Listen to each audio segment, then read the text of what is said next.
يا أبا عبد الله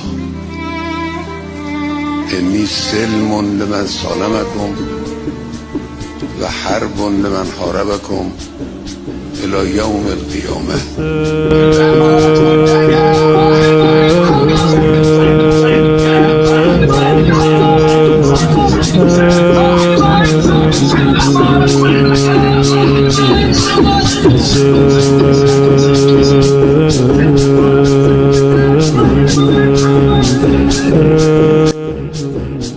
السلام عليك يا أبا عبد الله وعلى الأرواح التي حلت بفنائك. إليك مني سلام الله أبدا ما بقيت وبقي الليل والنهار. بسم الله الرحمن الرحيم.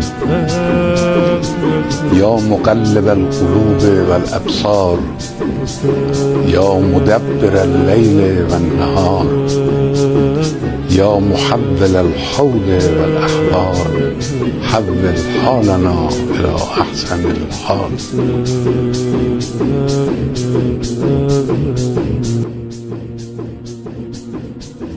إلهي عظم البلاء وبرح الخفاء وانكشف الغطاء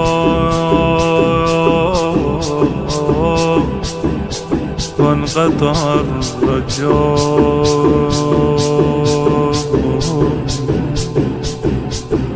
وضاقت الأرض